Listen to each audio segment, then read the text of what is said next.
The rain lashed against the penthouse windows, a relentless drumbeat against Julian Vance's carefully constructed calm. Below, the city lights blurred into a smeared canvas of gold and crimson, reflecting the chaos he felt brewing inside. Tonight, it began. Tonight, he would finally set eyes on Alara Thorne, the daughter of the man who'd stripped his family bare, leaving them with nothing but the echo of a once proud name. He ran a hand over the smooth, cool fabric of his tuxedo. The invitation, embossed with the Thorne family crest, felt like a burning coal in his pocket.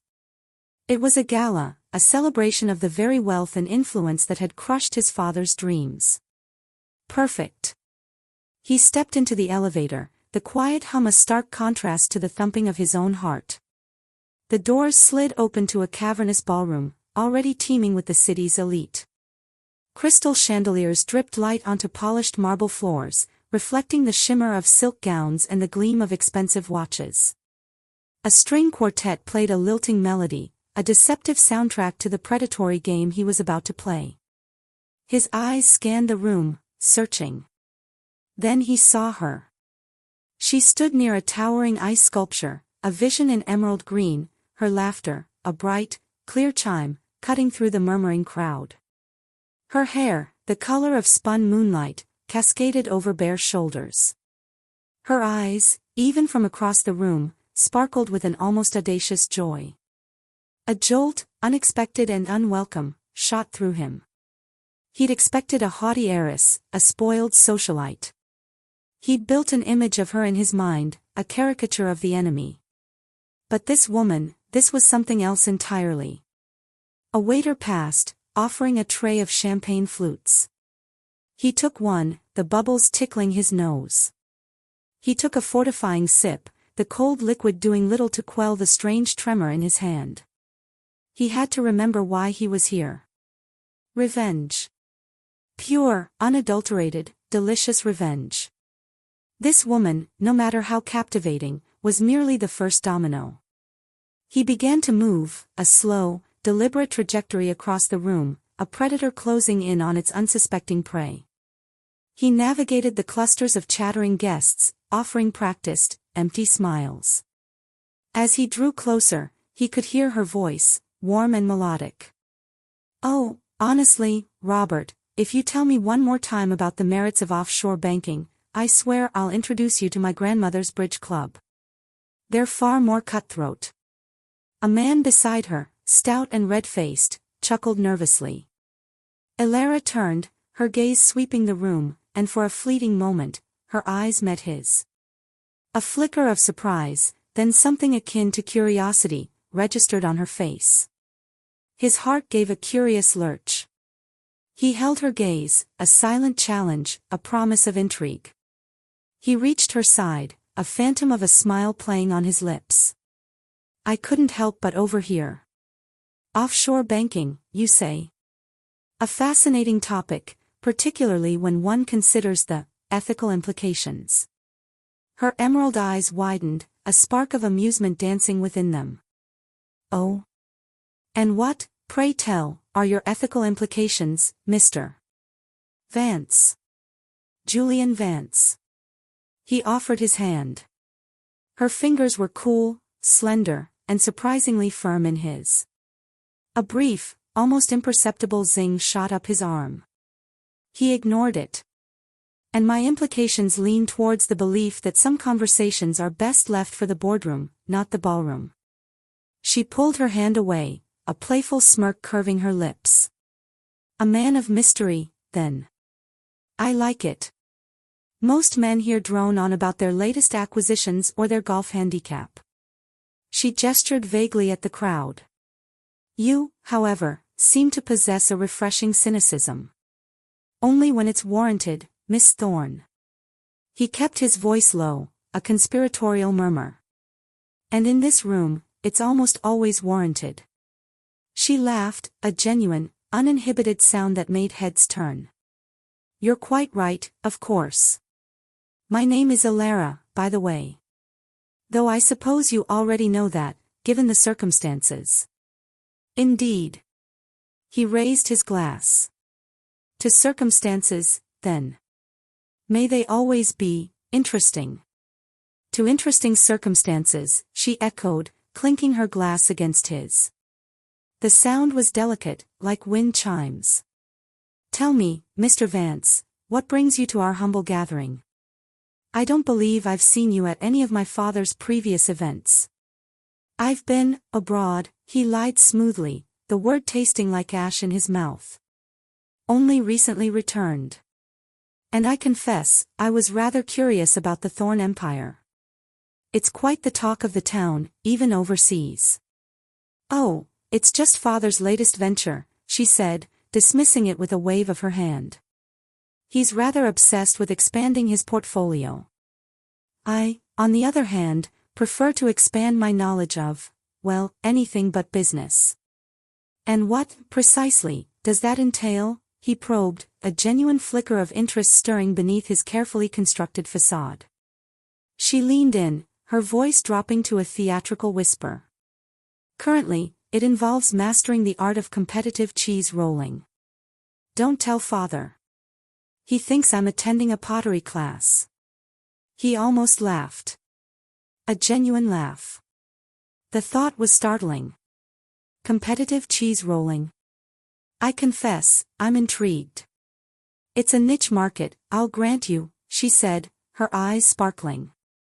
But the rush, Mr. Vance. The sheer, unadulterated thump as that wheel of double Gloucester bounces down the hill, and you're chasing it, a blur of limbs and pure adrenaline, she trailed off, shaking her head. You wouldn't understand. Perhaps I would, he countered, a strange warmth spreading through him. I've always appreciated a good chase. Their conversation flowed effortlessly, a surprising dance of witty banter and shared, fleeting moments of connection.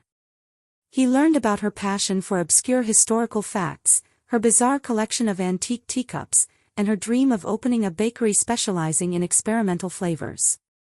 He found himself revealing carefully curated truths about his travels, spinning tales of exotic locales and daring adventures.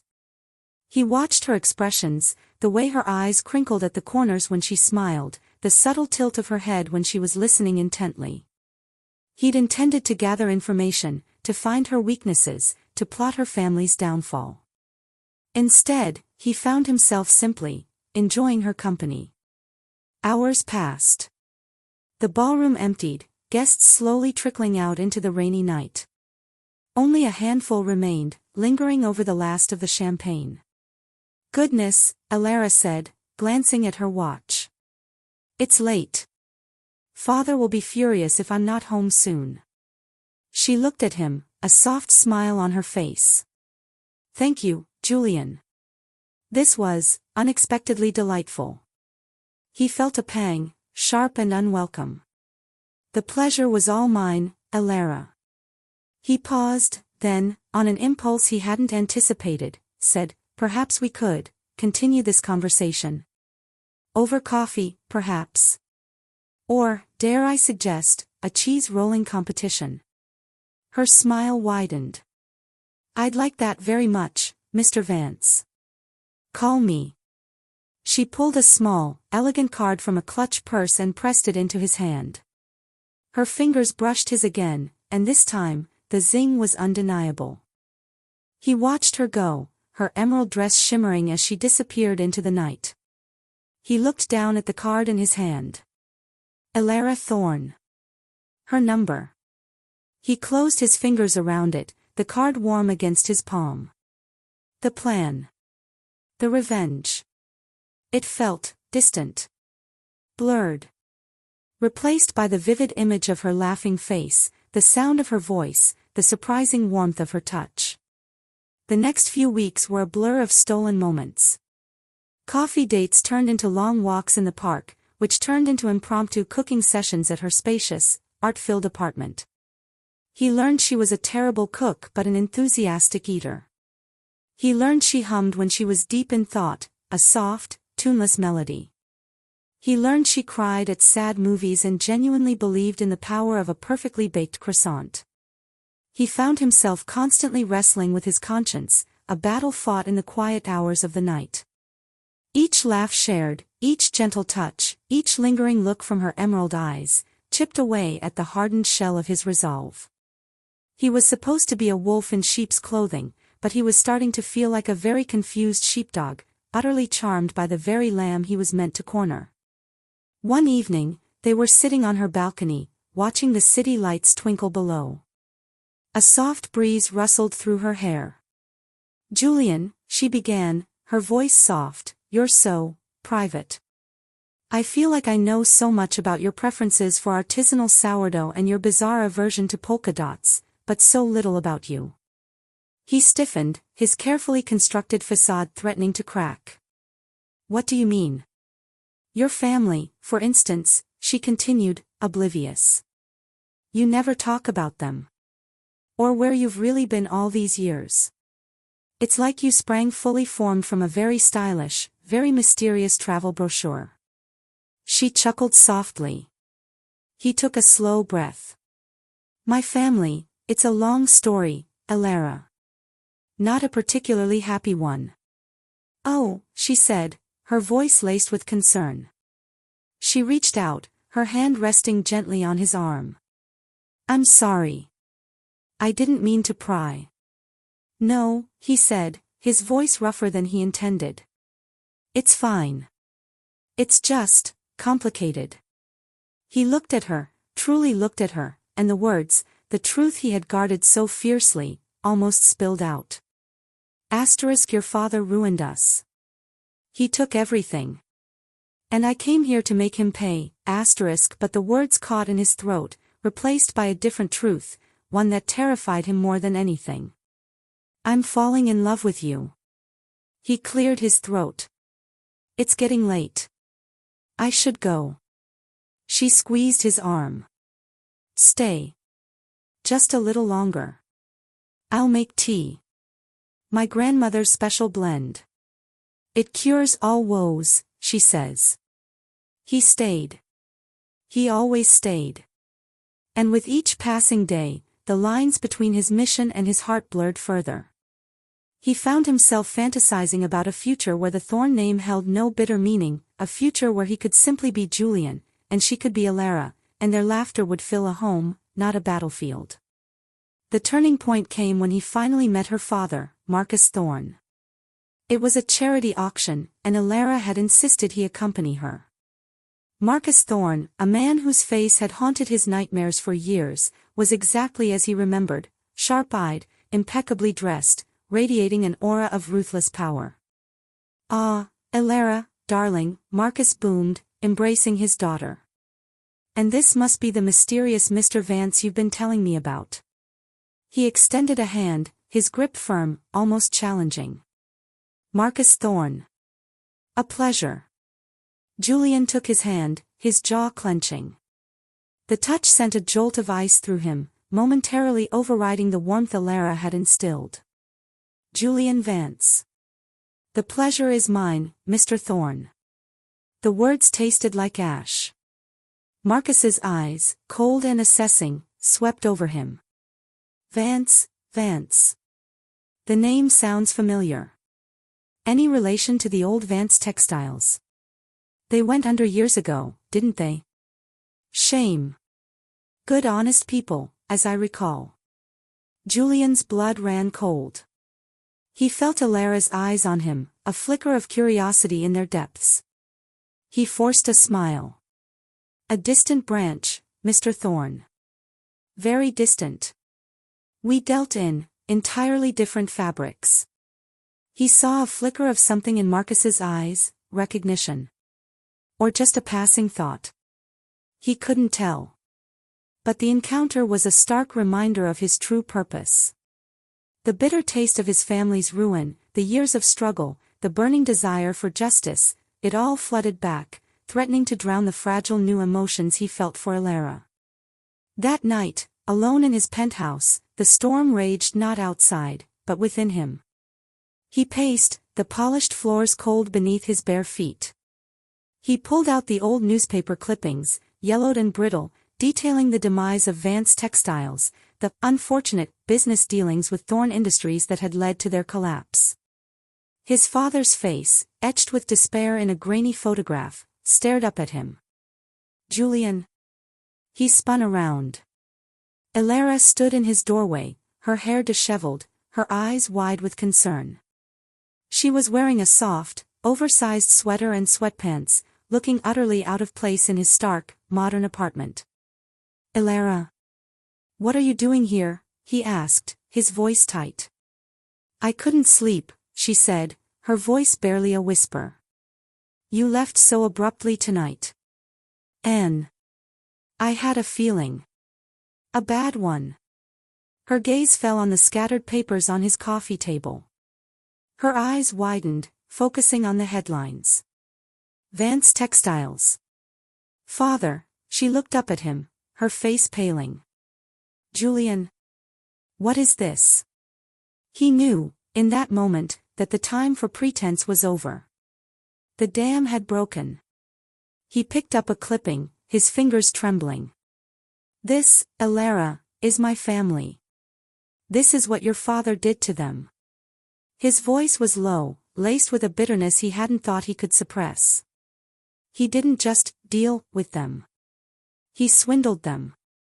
He manipulated the market, leveraged their assets, and then, when they were on the brink, he bought them out for pennies on the dollar. He crushed them.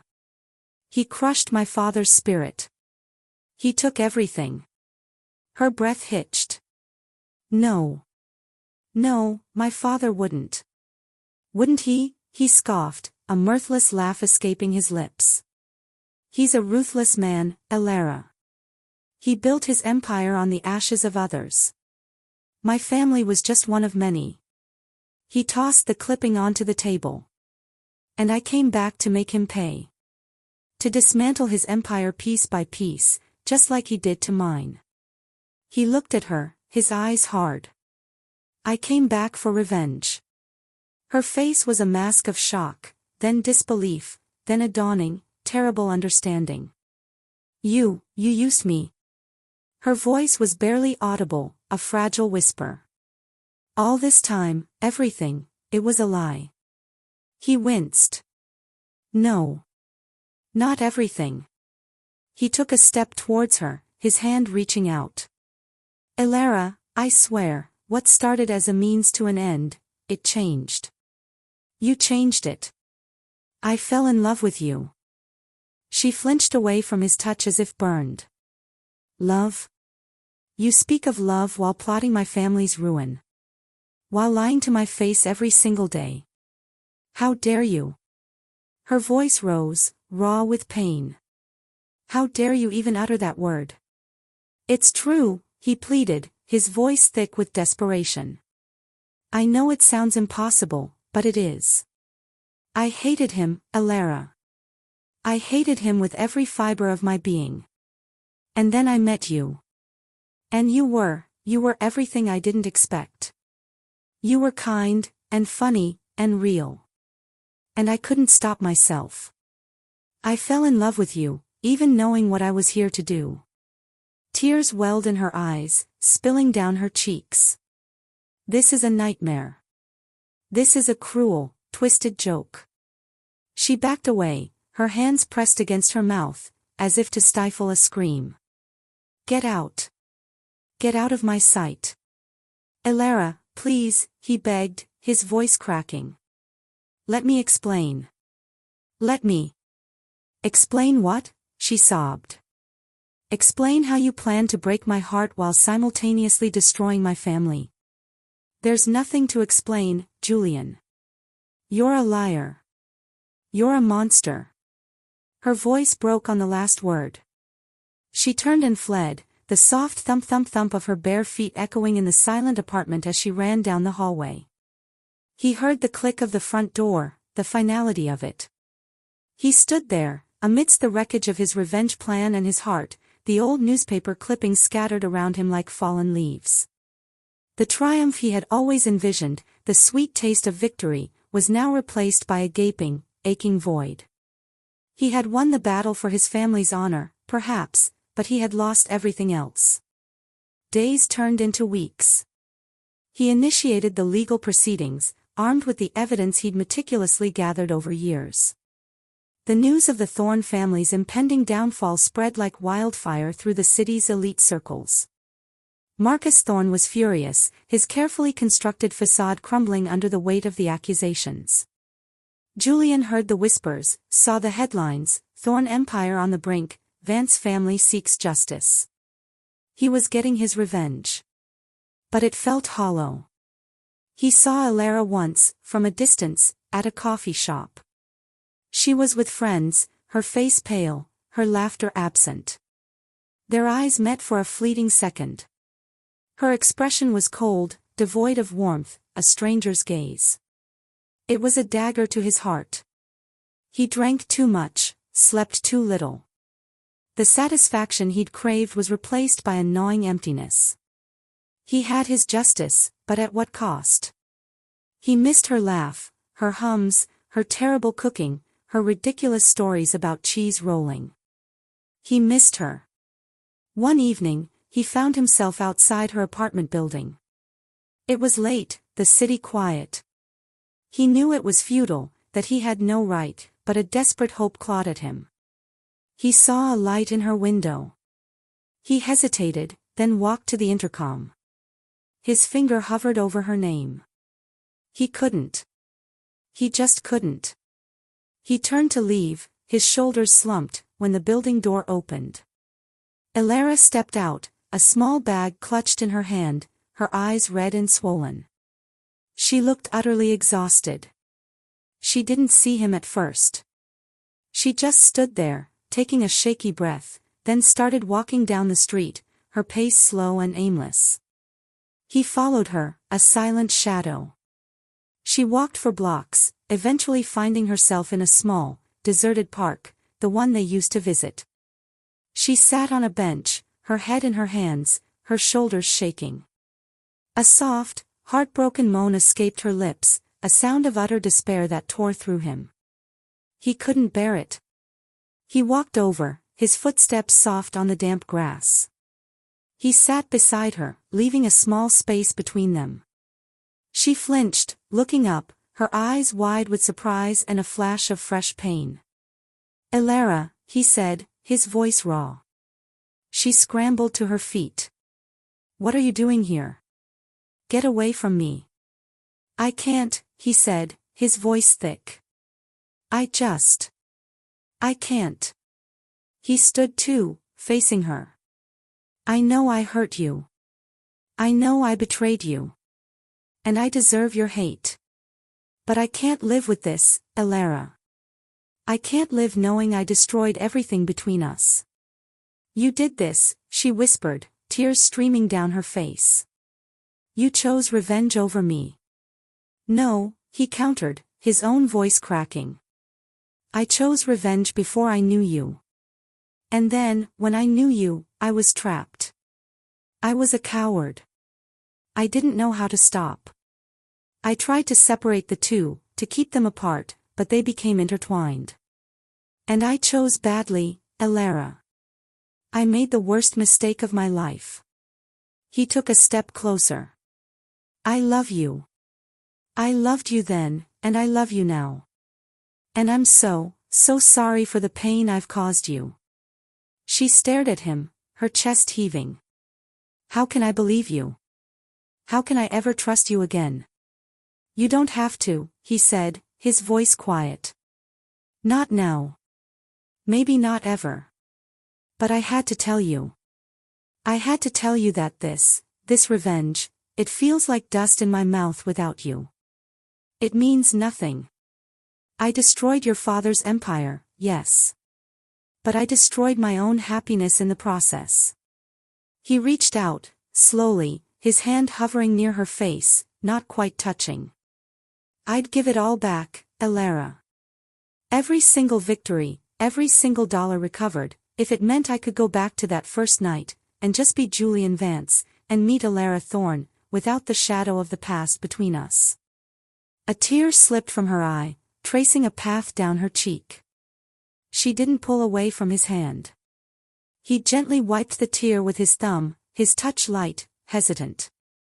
"My father, he's ruined," she whispered, her voice choked.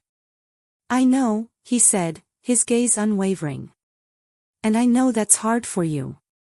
But, Elara, he wasn't a good man in business. He hurt people. My family was one of them. I had to do this. For them. For my father's memory. He paused, then added, but I never wanted to hurt you. Never. She looked into his eyes, searching, and for the first time since that night, he saw a flicker of something other than pain, perhaps a sliver of doubt, a hint of vulnerability. It's not fair, she murmured, her voice trembling. No, he agreed. It's not fair to either of us. But here we are. He took a deep breath. I'm not asking you to forgive me. Not yet. I'm just asking, for a chance. A chance to show you that what I feel for you is real. That it always was. She looked away, her gaze fixed on the distant city lights. The silence stretched between them, thick with unspoken words, with the weight of their fractured past and uncertain future. He waited, his heart pounding in his chest, a desperate prayer on his lips. Finally, she took a shaky breath and turned back to him. Her eyes, still red and swollen, held a fragile flicker of hope. Get away from me, she said again, but this time, her voice was softer, less absolute. There was a pause, a breath held. Then, a quiet, almost imperceptible, and then, let's talk. He took a tentative step back, giving her the space she needed. A faint, almost imperceptible, nod from her. A tiny spark in the vast darkness. It wasn't forgiveness. It wasn't even a promise. But it was a beginning. A fragile, terrifying, beautiful beginning. The revenge was complete, but the love story, the real one, was just starting to write itself. And this time, he would fight for it, with every fiber of his being.